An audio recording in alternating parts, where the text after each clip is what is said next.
নীলুর চাহিদা অনুযায়ী ১.৫ কোটি টাকা অ্যারেঞ্জ করে ফেলার এই খবর শোনা মাত্রই নড়ে চড়ে বসলো নীলু। হ্যাঁ বন্ধুরা, ভিডিওতে লাইক দিয়ে দেখতে থাকুন। সূর্য নীলুর কাছে এসে বলতে থাকে যে নীলু, তুমি যে অ্যামাউন্ট আমার কাছে চেয়েছিলে সেই অ্যামাউন্ট আমি অলরেডি কিছুটা জোগাড় করে ফেলেছি, আর বাদবাকি যেটা আছে সেটাও খুব শীঘ্রই জোগাড় হয়ে যাবে। তাই তুমি এবার বরঞ্চ তোমার প্যাকিং করা শুরু করে দাও, কারণ খুব শীঘ্রই তোমাকে এই বাড়ি ছেড়ে চলে যেতে হবে। তখন এই কথা বলা মাত্র নীলু বলতে থাকে যে সূর্য, তুমি এরই মধ্যে কী করে এতগুলো টাকা তুমি অ্যারেঞ্জ করে ফেললে বলো তো? আমার অ্যামাউন্টটা তো আরও বাড়তেও পারে, তাই না? তখন এই কথা বলা মাত্র সূর্য বলতে থাকে, খবরদার নীলু, একদম চালাকি করার চেষ্টা করবে না।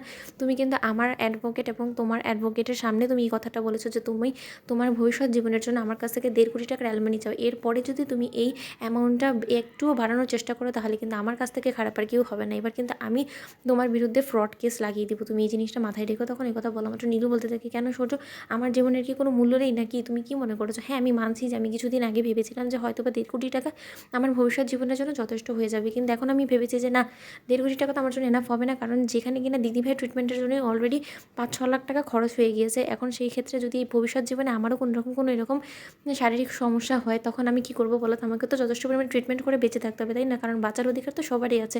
তখন আমি কী করে বাঁচবো? কারণ এই ১.৫ কোটি টাকার মধ্যে থেকে যদি ৬ লাখ টাকা আমার ট্রিটমেন্টের পেছনে চলে যায় তাহলে তো খুব কম টাকাই বেঁচে থাকবে, তাই না? তখন আমি সেইটুকু টাকা নিয়ে কী করবো বলো তো?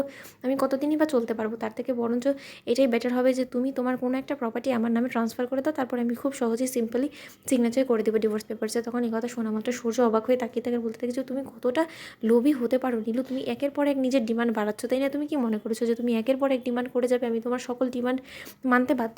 আমি একদম তোমার এই সকল ডিমান্ড পূরণ করতে বাধ্য না, কারণ তুমি প্রথমে যে ডিমান্ডটা করেছো সেটাই শেষ ডিমান্ড ছিল তোমার, আর তারপরে তোমার কোনো চাহিদা মেটাতে আমি বাধ্য নই। তখন নীলু বলতে থাকে, আলবাদ বাধ্য, কারণ আমি তোমাকে ডিভোর্স এত সহজে দিব না।